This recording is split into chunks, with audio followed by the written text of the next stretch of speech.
So we already made some silky, lacy slip dresses that can work as a nightgown in impromptu situations.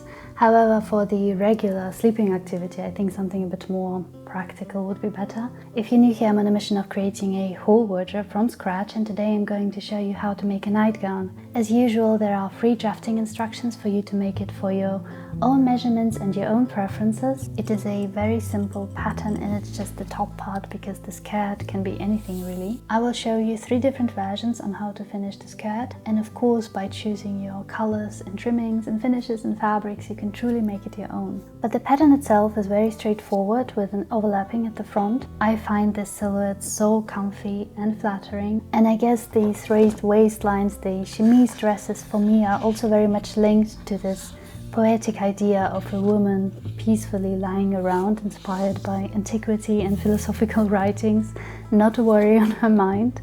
These fashions showed a great shift in values for a while, an active demonstration of the liberated body. And the color of choice was white, a stark contrast to the colorful fashions prior. However, regardless, for the most part, people were wearing undyed or bleached white shifts and chemises to bed for a very long time, boiling and laundering those, making sure that the closest layer to the skin would be clean and spotless, which was also very hygienic, of course. Right up to the point when synthetic fibers and washing machines started to dominate the households. And I guess I'm very much conditioned to associate colors in nightwear with that synthetic, crispy, static cling of those sheer 50s nylon gowns that are easy to care for and were of course a new and youthful demonstration of status, but feel absolutely awful on the skin. And I guess I'm also pretty much conditioned to associate white nightgowns with cleanliness, so I'm going to work with a simple white fabric here. However, I do reserve my right to dye it all black if anything happens. Please don't be influenced by my silly associations though, colorful nightgowns can be also very pretty. Because there will be some gathering happening here, I advise to really look for lightweight fabrics. I think it goes without saying that natural fibers are best for sleeping. Traditionally, it had been cotton or linen for the longest time. Linen sort of wicks away moisture while cotton mostly absorbs it. So in terms of materials, those are best. Also very easy to care for, can be easily boiled, which is relevant for feverish nightmares when you're having a cold. Silk would be of course extremely glamorous and smooth and nice, but not that practical I find. Silk fiber also doesn't absorb really. I will be using a lightweight cotton sateen. It has a shiny smooth side and the wrong side is somewhat matte. It is extremely soft on the skin. Some sort of batiste would work really well too, and it was pretty much the fabric of choice for all those chemise dresses I talked about earlier. Unfortunately, it's just a bit too sheer for me personally. Pre-wash your fabric and all the other ingredients if you want to be able to wash your garment once it's finished, and especially cotton can shrink quite dramatically, so don't skip that step. It is best pressed while still a bit damp, however once you wash it, it will lose that starchy, smooth crispness, but that's also not the look we're going for, so obviously press it well so that there are no major creases, but also don't let yourself be bullied by the wrinkliness while working. I'd like for the first version to be lacy and frilly.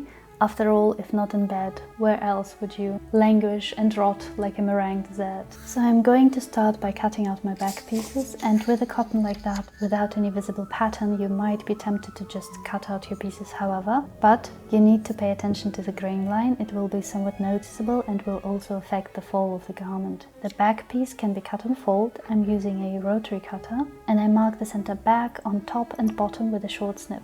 You can also go ahead and mark the wrong side on the seam allowance to make your life easier. Very important to align the front pieces properly too. Those need to be cut out twice. I mark the center front here, and before I lift it up, because this line here is on bias, it might stretch out during the process. So a quick stay stitch here will be very helpful for the bodice to lie nicely on the décolleté. These pieces have 1 cm seam allowance all around, and I will start by connecting them at the sides with a French seam. First, wrong sides together, and I stitch with 5 mm seam allowance here. For that I set my needle to the right and use the edge of my machine's foot for orientation. Now I can turn the bodice to the wrong side and press these seams flat with my fingers. I can now stitch again with 5 mm seam allowance. Should some tiny threads peek out on the right side, you can just cut them back. But overall, this is a really nice finish for a garment that is worn close to the skin. To finish the top edges, you can of course fold them under or add an elastic in the same manner we stitched it onto the lingerie stuff. Later I will show you how to add a lining and a bias tape. However, I find that finishing edges with lace is actually way less fiddly and way more rewarding. Traditionally, that's how most of these chemises and shifts were adorned, with bobbin lace. Its delicate nature being a signifier of status, of course, but also just a really fancy way to finishing edges. Sometimes those laces were attached, sometimes they were made directly out of the threads of the fabric. In general, lace gives you so many creative options. You can connect your lace together with a narrow zigzag stitch. You can also thread ribbons through your lace, which I might just do later. I think for a nightgown, something made out of cotton, a typical cotton bobbin lace would be ideal. Now, I was lucky enough to find some old machine-made lace out of viscose, and viscose is a cellulose fiber which makes it behave very similar to cotton, but it also has this subtle silky shine, as you can see, and it's extremely soft. However, because these are rather old and had been sitting in the storage somewhere, they all have a few stains that I just wasn't able to get out at all, but I personally don't mind that kind of stuff. It is honestly one of the prettiest laces I have ever seen, so I'm going to use that because I want to look at it as often as possible. Definitely pre-wash your laces though. Staying on theme with my meringue dessert, I think I would like to ruffle the lace. The cool thing about bobbin lace like that, you can pull on one of those threads at the bottom and make it a bit frilly. So I gathered it up somewhat to the length I need, and I'd like to baste it in place. I find it just gives a bit more control, and I hate to sew over needles when lace is involved. Because it's all a bit messy, I mark the 1 cm seam allowance away, the true edge of the bodice, so that now I have a marking where to baste it to. The ruffles make it a bit hard to see, so that was really helpful. You obviously don't need to ruffle it though, this is just me being in my princessy regression mode. Now, I did that somewhat heavy-handed, but that's the beauty of lace, it's good at concealing, but I tried to make it as symmetrical as possible and distribute it evenly. I had to ruffle it quite a bit to get over the edges for the straps. Underneath the arms, I barely ruffled it at all, so that it's not annoying, and since I'm left-handed, I started on this side and noticed a bit too late that it would make the overlapping here a bit too busy. So I will have to overlap it the other way around, and on this side here from where the overlapping would start, I didn't ruffle the lace either. A bit too late, but I'm glad I noticed it at all, to be honest. I will use a tiny zigzag stitch to secure it in place. Theoretically, you can also use a straight stitch, but because of the frilliness here, I think a zigzag stitch will be a bit more safe. I can finally take out the basting stitch, and this is a fairly common way to secure lace like that. The seam allowance of the fabric can be now folded under, and I will secure it with another zigzag stitch along the base of my lace, all the way around. Cotton folds very easily, I just fold it under as I stitch, but you can also press it in place first. I stitch up to the strap, fold the seam allowance of the strap neatly under and start again. By the way, if you have a phobia of raw edges like I used to before I had an in-depth look at various garments, you can definitely finish those off with an overlock machine first, for example, or by hand, but you really don't have to. This method will keep the edges of the fabric quite secure, even if they're washed in a machine. You can also cut it back up to the zigzag stitch if you like. I will now overlap the front pieces, pinning them together at the center front marking. This can be simply stitched together here for now, close to the seam allowance. The lace ends are just pointing down. And as you can see, I just stitched close to the edge here, but the edges of the lace, I secure those with another zigzag stitch just to make sure that the threads of the lace are all neat and safe in there.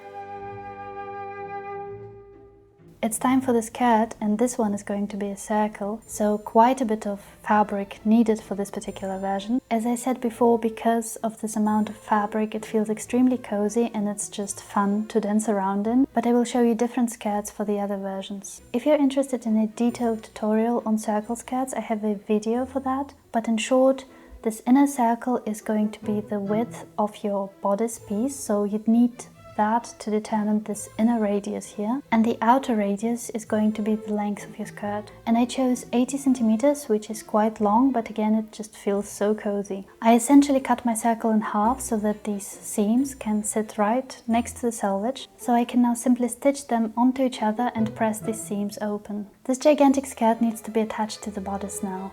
And because the bodice is wider at the front, since the front will be gathered, the side seams don't sit directly at the sides, if that makes sense. So I first need to mark where the true sides of the bodice piece are by placing the center front and center back markings onto each other. Those can be attached to the side seams of the skirt, and this will also prevent bulky seams once everything is gathered up. And now I can pin all those markings onto each other, and I pinned them all wrong sides together.